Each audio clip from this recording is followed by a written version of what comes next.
Welcome to ಕೃತೂಸ್ kitchen. ನಾನು ಇವತ್ತು ಅಗಸಿ ಚಟ್ನಿ ಪುಡಿ ಹೆಂಗೆ ಮಾಡೋದಂತ ಹೇಳ್ಕೊಡ್ತೀನಿ. ಅಗಸಿಗೆ ಇಂಗ್ಲೀಷ್ ಒಳಗೆ ಫ್ಲ್ಯಾಕ್ ಸೀಡ್ಸ್ ಅಂತಾರೆ. ಹೆಂಗೆ ಮಾಡೋಣ ಅಂತ ನೋಡೋಣ ಬರ್ರಿ. ಅದಕ್ಕೆ ಬೇಕಾದಂತಹ ಸಾಮಗ್ರಿಗಳು 100 ಗ್ರಾಮಷ್ಟು ನಾನು ಫ್ಲ್ಯಾಕ್ ಸೀಡ್ಸ್ ತೊಗೊಂಡಿನಿ. ಅಗಸಿ, ಅದರಿಂದ ಅರ್ಧ ಆಗೋಷ್ಟು ಹುರ್ಗಡ್ಲೆ ಅಂದರೆ ಪುಟಾಣಿ, 1 ಬಟ್ಲು ಒಣ ಕೊಬ್ಬರಿ, 2 ಕೆಂಪು ಮೆಣಸಿನ್ಕಾಯಿ, 2 ಕಾಶ್ಮೀರಿ ಚಿಲ್ಲಿ, ಆಮೇಲೆ ಒಂದು 3-4 ಬ್ಯಾಡಗಿ ಮೆಣಸಿನ್ಕಾಯಿ, ಜೀರಿಗೆ, ಒಂಚೂರು ಹವೀಸ್, 1 ಚಮಚದಷ್ಟು ಹವೀಸ್ ಅಂದರೆ ಧನಿಯಾ ಕಾಳು, 1 ಬಟ್ಟನಷ್ಟು ಹುಣಸೆಹಣ್ಣು, ಚೂರು ಇಂಗು, ಸ್ವಲ್ಪ ಬೆಲ್ಲ, ರುಚಿಗೆ ತಕ್ಕಷ್ಟು ಉಪ್ಪು. ಹುಣಸೆಹಣ್ಣು ಬೆಲ್ಲ ಸೇರಿಸೋದ್ರಿಂದ ರುಚಿ ಜಾಸ್ತಿ ಬರ್ತದೆ. ಆಮೇಲೆ ಹವೀಸಿಗೆ ಘಮ ಜಾಸ್ತಿ ಬರ್ತದೆ. ಹೆಂಗೆ ಮಾಡೋದಂತ ನೋಡೋಣ ಬರ್ರಿ. ಕಾದಂಥ ಕಡಾಯಿಗೆ 1 ಚಮಚದಷ್ಟು ನಾನು ಕೊಬ್ಬರಿ ಎಣ್ಣೆ ಹಾಕ್ಕೊಂಡೀನಿ. ಈಗ ಅಗಸಿ ಹಾಕ್ಕೊಳ್ಳೋಣ. ಒಂದು 5 ಮಿನಿಟ್ಸ್ ಹುರಿದ್ರೆ ಸಾಕು.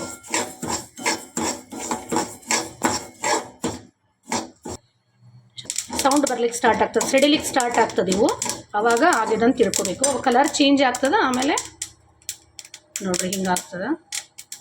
ಅದಾದಮೇಲೆ ಆಫ್ ಮಾಡಿ ಬೇರೆ ಸಾಮಾನು ಹುರ್ಕೊಳ್ಳೋಣ. ನೋಡ್ರಿ ಈಗ ಪೂರ್ತಿ ಕಲರ್ ಚೇಂಜ್ ಆಗಿದೆ. ಈಗ ಇದನ್ನು ತೆಗಿಯೋಣ ಅಂತ. ಈಗ ಪುಟಾಣಿ ಹುರಿಗಡ್ಲೆ ಹುರ್ಕೊಳ್ಳೋಣ ಅಂತ.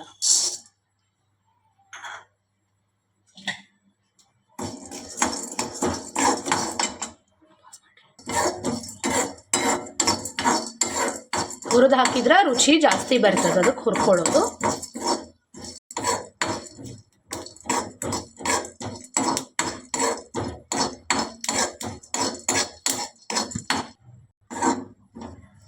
ಈಗ ಒಣ ಕೊಬ್ಬರಿ ಹುರಿಯೋಣ ಅಂತ. ಒಂಚೂರು ಇದನ್ನು ಬಿಸಿ ಮಾಡಿದರೆ ಸಾಕು. ಹೆರ್ಕೊಂಡಿದ್ದಿರ್ತದಲ್ಲ ಲಘುನ ಹುರಿದು ಬಿಡ್ತದೆ.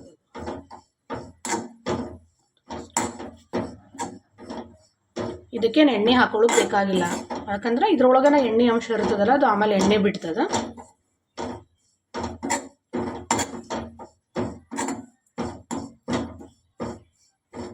ಬೇಕಾದವರು ಇದಕ್ಕೆ ಕರಿಬೇವನ್ನು ಸೇರಿಸ್ಕೋಬೋದು. ಕರಿಬೇವು ಇಲ್ಲ ಅಂಥೇಳಿ ನಾನು ಅದನ್ನು ಆ್ಯಡ್ ಮಾಡಿಲ್ಲ.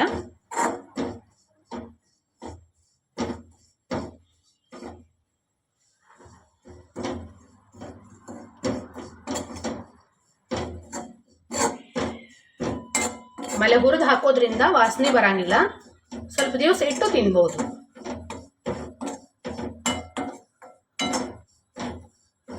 ಆಮೇಲೆ ಟೇಸ್ಟು ಚೇಂಜ್ ಆಗ್ತದೆ.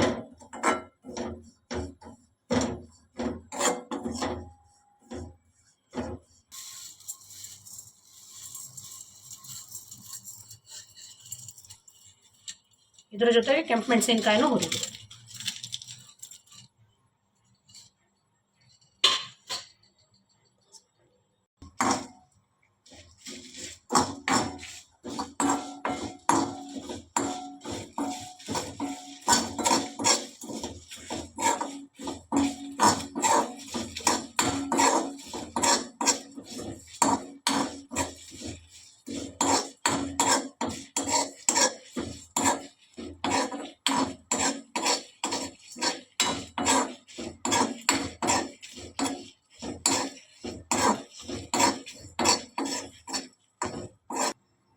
ನಿಮಗೆ ಖಾರ ಏನಾದರೂ ಹೆಚ್ಚು ಬೇಕಾದ್ರೆ, ಕಡಿಮೆ ಬೇಕಾದ್ರೆ ನೀವು ಅದ್ರದ್ದು ಅಕಾರ್ಡಿಂಗ್ ಟು ಅದ್ರ ತಕ್ಕಂಗೆ ನೀವು ಚೇಂಜ್ ಮಾಡ್ಕೋಬೋದು. ಖಾರ ಮೆಣಸಿನ್ಕಾಯಿ ಹಾಕ್ಕೊಳ್ಳೋದು ಕಡಿಮೆ ಮಾಡ್ಕೋಬೋದು. ಹುಣಸೆ ಹಣ್ಣು ಮತ್ತು ಇಂಗು ಸೇರಿಸಿ ಒಂಚೂರು ಹುರ್ಕೊಂಡ್ಬಿಡೋಣ, ಬಿಸಿ ಮಾಡ್ಕೊಂಡ್ಬಿಡೋಣ ಅಂತ.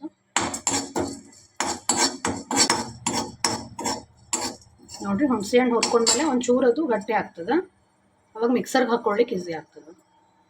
ಇಲ್ಲಾಂದ್ರೆ ಅಂಟಂಟು ಆಗ್ಬಿಡ್ತದೆ. ಹುಣಸೆ ಹಣ್ಣು ಹಾಕ್ಕೊಂಡಿದ್ವಲ್ಲ, ಅದಕ್ಕೆ 1 ಟೇಬಲ್ ಸ್ಪೂನ್ ಅಷ್ಟು ಬೆಲ್ಲ ಹಾಕ್ಕೊಳ್ಳಿಕತ್ತೇನೆ, ಪುಡಿ ಬೆಲ್ಲ. 1 ಟೇಬಲ್ ಸ್ಪೂನ್ ಅಷ್ಟು ಹಳ್ಳುಪ್ಪು, ಕಲ್ಲುಪ್ಪು ಅಂತ ಹೇಳ್ತೀವಲ್ಲ ಅದು.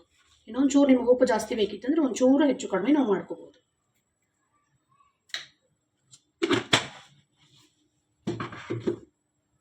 ಪಾಸ್ ಮಾಡಿರಿ. ಇದನ್ನು ಎಲ್ಲ ಸೇರಿ ಒಟ್ಟಿಗೆ ಮಿಕ್ಸರ್ಗೆ ಹಾಕ್ಕೊಂಡ್ಬಿಡೋಣ ಅಂತ. ನೋಡ್ರಿ, ಮಿಕ್ಸರ್ಗೆ ಹಾಕ್ಕೊಂಡ್ಮೇಲೆ ಹಿಂಗಾಗ್ಯದ. ಇದನ್ನು ಒಂದು ಬೇರೆ ಭಾಂಡಿ ಒಳಗೆ ಟ್ರಾನ್ಸ್ಫರ್ ಮಾಡ್ತೇನೆ ಅಂತ. ನೋಡ್ರಿ ಈಗ ರುಚಿಯಾದಂಥ ಅಗಸಿ ಚಟ್ನಿ ಪುಡಿ ರೆಡಿ ಆಗ್ಯದ. ಖಾರದ ಪುಡಿ ಹಾಕಿದ್ರೆ ಕಲರ್ ಚೇಂಜ್ ಬರ್ತದೆ. ನಾವು ಒಣ ಮೆಣಸಿನ್ಕಾಯಿ ಕಾಶ್ಮೀರಿ ಮತ್ತು ಬ್ಯಾಡಗಿ ಮೆಣಸಿನ್ಕಾಯಿ ಹಾಕೋದ್ರಿಂದ ಕಲರ್ ಹಿಂಗೆ ಬಂದಿರ್ತದೆ. ಅದ್ರ ಖಾರ ಆಗಿರ್ತದೆ ಇದು. ಆಮೇಲೆ 1-2 ದಿನ ಆದಮೇಲೆ ಇದ್ರದ್ದು ಕಲರೂ ಸ್ವಲ್ಪ ಚೇಂಜ್ ಆಗ್ತದೆ, ಸ್ಲೈಟ್ ಚೇಂಜ್ ಆಗ್ತದೆ. Thank you.